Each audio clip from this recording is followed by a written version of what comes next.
Maître Bombi Mara, avocat à la cour.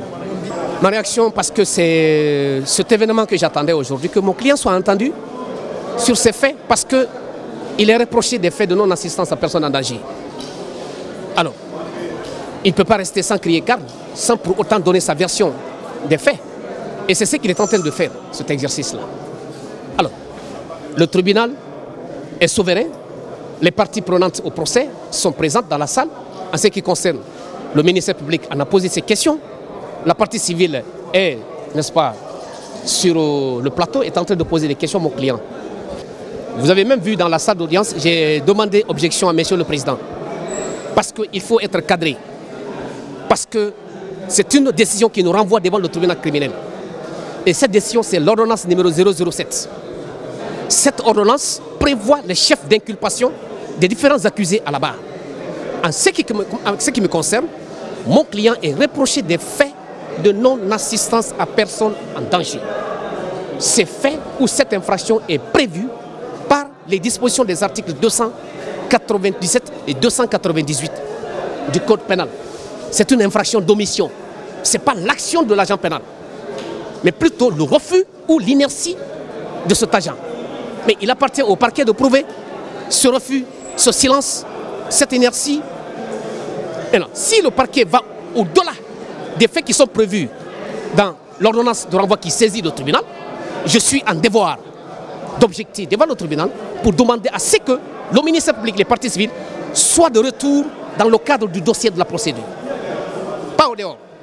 Mon client n'est pas reproché des faits d'assassinat. Il n'est pas non plus reproché des faits de meurtre. Encore moins de viol. Ni, n'est-ce pas, de coups de blessures volontaires ayant entraîné la mort sans état supérieur de la donnée. Mais il est reproché des faits de non-assistance à personne en danger. L'unique infraction, on doit débattre sur ça, pas autre chose. Que la journée du 28 septembre, il était en partance pour Koya, dans ses activités privées. Il a été appelé par le chef d'état-major général des armées à l'époque. Il a automatiquement interrompu son déplacement, il a fait retour.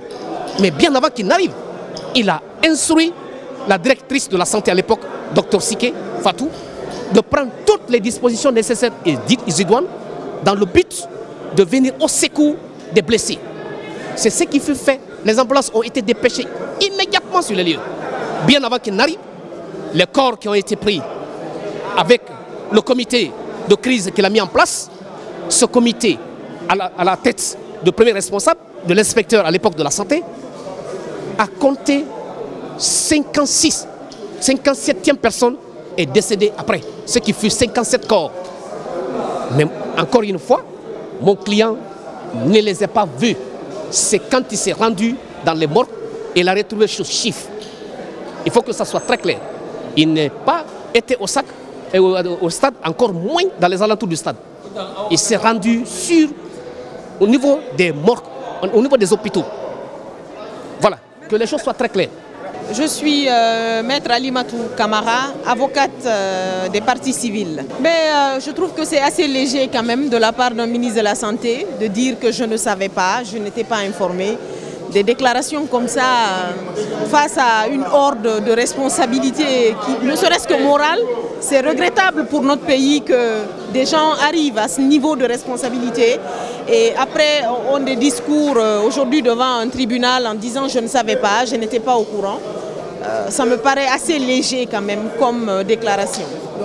Bon, moi je ne m'appuie pas sur les corps qui étaient dans des camions. Moi je m'appuie sur des gens qui ont été traqués dans des hôpitaux.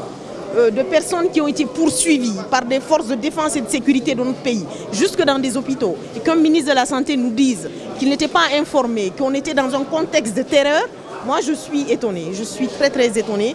Et malheureusement notre pays, ce n'est pas une première. Vous et moi, peut-être que nous sommes un peu de la même génération. Vous savez que les événements de 2007, des blessés ont été poursuivis jusque dans des hôpitaux. Donc on a quand même voilà, un certain nombre d'éléments qui prouvent aujourd'hui que les gens ont été traqués dans des hôpitaux. Non mais il ne dit rien de nouveau, je suis désolée, il ne dit rien de nouveau. 57 corps ont été présentés devant à la mosquée Faisal. Ça, tout le peuple de Guinée, tous ceux qui ont suivi les informations à ce moment-là le savaient. Ça, ce n'est pas nouveau. Et ce n'est pas une victime, ni deux, ni trois. C'est plusieurs victimes qui disent qu'il a tenu des propos injurieux, il s'est attaqué à eux. Donc voilà, le tribunal décidera si ces éléments-là peuvent être retenus contre lui